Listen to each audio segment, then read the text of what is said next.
ഇന്ന് നമ്മൾ നല്ലൊരു ഈവനിങ് സ്നാക്കാട്ടോ ചെയ്തെടുക്കുന്നത്. അപ്പോൾ അതിനായിട്ട് നന്നായിട്ട് പഴുത്ത തൊലിയൊക്കെ കറുത്തിട്ടുള്ള 2 പഴം അതുപോലെ ഇങ്ങനെ കട്ട് ചെയ്തെടുത്തിട്ടുണ്ട്. നല്ല പഴുത്ത പഴം തന്നെ നോക്കിയെടുക്കട്ടെ, അപ്പോഴേക്കും നല്ല ടേസ്റ്റ് ഉണ്ടാവുക. പിന്നെ ഒരു പാൻ ചൂടാക്കിയിട്ട് അതിലേക്ക് കുറച്ച് നെയ്യ് ഒഴിച്ചതിന് ശേഷം നമ്മൾ ഈ പഴം ഇട്ടിട്ടൊന്ന് ഇങ്ങനെ വഴറ്റിയെടുക്കുകയാണ്. ഒരുപാട് അങ്ങ് വഴന്നിട്ട് ഇങ്ങനെ ഉടയേണ്ട ആവശ്യമൊന്നുമില്ല, ജസ്റ്റ് ഇങ്ങനെ ഒന്ന് കളറൊക്കെ ഒന്ന് ചേഞ്ച് ആയാൽ മതി. ആ സമയത്തേക്ക് ഞാനിതാ 4 ബ്രെഡ് എടുത്തിട്ടുണ്ട് കേട്ടോ. അപ്പോൾ ഇത് വൈറ്റ് ബ്രെഡും ബ്രൗൺ ബ്രെഡും ഒക്കെ ഉണ്ട്, രണ്ടും അടിയിൽ ഇങ്ങനെ കുറേശ്ശായിട്ട് ബാക്കിയായിരുന്നതാണ്. അപ്പോൾ നമ്മളിതാ കൈകൊണ്ട് ഇങ്ങനെ പിച്ചി ഇട്ട് കൊടുക്കുന്നുണ്ട്. അപ്പോൾ മിക്സിയിലിട്ട് ഇങ്ങനെ പൊടിക്കേണ്ട ആവശ്യമില്ല, ചെറിയ ചെറിയ പീസസ് ആയിട്ടാണ് കേട്ടോ നമുക്ക് വേണ്ടത്. ഞാൻ ബ്രെഡ് ശരിയാക്കി വന്നപ്പോഴത്തേക്കും പഴം ചെറുതായിട്ടൊന്നും ഇങ്ങനെ കളറ് മാറിയിട്ടുണ്ട് കേട്ടോ. പക്ഷേ കുഴപ്പമൊന്നുമില്ല, അങ്ങനെ ടോസ്റ്റ് ആയി കഴിഞ്ഞാൽ നല്ല ടേസ്റ്റ് ആയിരിക്കും. എന്നിട്ട് നമ്മൾ ആ സെയിം പാനിൽ തന്നെ നെയ്യൊന്നും ഒഴിക്കാതെ തന്നെ ബ്രെഡ് ഇട്ടിട്ട് കുറച്ച് സമയം ഒന്ന് ഇങ്ങനെ ഒരു ക്രിസ്പി ആക്കി എടുക്കുകയാണ്. ഇപ്പോൾ ഇത് നന്നായിട്ടൊന്ന് ഇങ്ങനെ ക്രിസ്പി ആയി വന്ന സമയത്ത് ഞാൻ ഫ്ലെയിം ഓഫ് ചെയ്ത് വെച്ചിട്ടുണ്ട്. പിന്നെ ഞാനൊരു ബൗളിൽ 3 മുട്ടയാട്ടോ എടുത്തിട്ടുള്ളത്.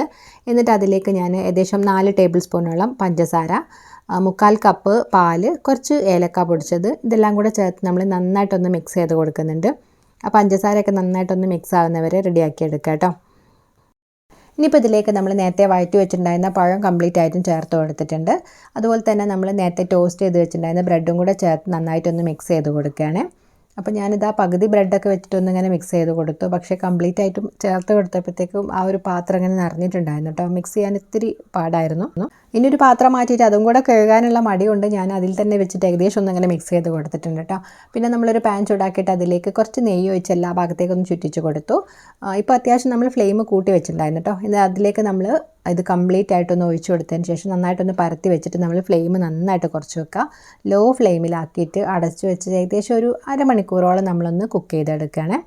നിങ്ങൾക്ക് വേണമെന്നുണ്ടെങ്കിൽ ഇതിൻ്റെ മേലെ നട്ട്സൊക്കെ ഇട്ട് കൊടുക്കാം. അപ്പോൾ നമ്മളിതാ ഏകദേശം ഒരു 10-15 മിനിറ്റ് ആയപ്പോൾ ഈ ഒരു രീതിയിൽ സെറ്റായിട്ട് വന്നിട്ടുണ്ട് കേട്ടോ. അപ്പോൾ നമ്മൾ കുറച്ച് സമയം കൂടെ ഒന്നിങ്ങനെ അടച്ചു വെച്ചിട്ട് കുക്ക് ചെയ്തെടുക്കുന്നുണ്ട്. അപ്പോൾ ഫ്ലെയിം കൂട്ടി വെക്കരുത് കേട്ടോ. അപ്പോൾ അങ്ങനെ ആവുന്ന സമയത്ത് താഴെ കരിഞ്ഞു പോകും, അപ്പോൾ അതും നമ്മൾ ശ്രദ്ധിക്കുക. ഇപ്പോൾ ഏകദേശം അരമണിക്കൂറൊക്കെ ആയപ്പോൾ ഒന്ന് റെഡി ആയിട്ടുണ്ട് കേട്ടോ. താഴെ ഭാഗത്തൊക്കെ നല്ല സെറ്റായിട്ട് വന്നിട്ടുണ്ട്, സൈഡിൽ ഇങ്ങനെ വിട്ട് വരുന്നുണ്ട്. അപ്പോൾ ഞാനിതാ ഫ്ലെയിം ഓഫ് ചെയ്തിട്ട് വേറൊരു പാൻ വെച്ചിട്ട് അതിൽ കുറച്ച് ആ ഒരു നേരെ ഇങ്ങനെ മറിച്ചിടാൻ വേണ്ടിയിട്ടാണ്. അപ്പോൾ അതിലേക്ക് കുറച്ച് മാത്രം ബട്ടർ ആക്കി കൊടുത്തിട്ട് നമ്മൾ നേരെ തട്ടി കൊടുക്കുന്നുണ്ട്. ഇനി നമ്മൾ ആ സൈഡും ഏകദേശം ഒരു 1-2 മിനിറ്റ് ഒന്നിങ്ങനെ കുറച്ചൊരു മീഡിയം ഫ്ലെയിമിലാക്കിയിട്ടൊന്ന് കുക്ക് ചെയ്തെടുക്കാം കേട്ടോ.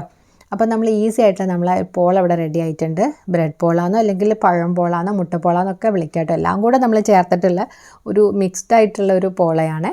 നല്ല ഈസി ആയിട്ട് ചെയ്തെടുക്കാൻ പറ്റുന്നതാണ്. അപ്പോൾ നമ്മളെ വീട്ടിലിപ്പം ഒരു അത്യാവശ്യം ഒരു വലിയൊരു പോളയൊക്കെ ഉണ്ടാക്കണമെങ്കിൽ 2 പീസ് ബ്രെഡും അതുപോലെ തന്നെ പഴമൊക്കെ കുറേശ്ശെയാണ് ഉണ്ടെന്നുണ്ടെങ്കിൽ നമുക്ക് എല്ലാം കൂടെ വെച്ചിട്ട് ചെയ്തെടുക്കാൻ പറ്റുന്ന ഈസി ആയിട്ടുള്ളൊരു റെസിപ്പിയാണ് കേട്ടോ. അപ്പോൾ നല്ല ടേസ്റ്റാണ്, കാണാൻ അത്ര ഒരു ഭംഗിയില്ല, എന്നാലും നല്ല ടേസ്റ്റാണ് കേട്ടോ. കഴിക്കാനായിട്ട് നല്ല ടേസ്റ്റാണ്. പാകത്തിനുള്ള മധുരമൊക്കെയാണ്. അപ്പോൾ നിങ്ങൾക്ക് വേണമെങ്കിൽ കുറച്ചുകൂടി മധുരമൊക്കെ കൂട്ടാം. അപ്പോൾ നമ്മൾ 2 പഴം അതുപോലെ തന്നെ 4 പീസ് ബ്രെഡും 3 മുട്ടയൊക്കെ വെച്ചിട്ട് അത്യാവശ്യം നല്ല കനത്തിൽ നല്ല സ്നാക്കാണ് ചെയ്തിട്ടുള്ളത്. അപ്പോൾ വീഡിയോ ഇഷ്ടമായിട്ടുണ്ടെങ്കിൽ ചാനലൊന്ന് സബ്സ്ക്രൈബ് ചെയ്തിട്ട് സപ്പോർട്ട് ചെയ്യണേ.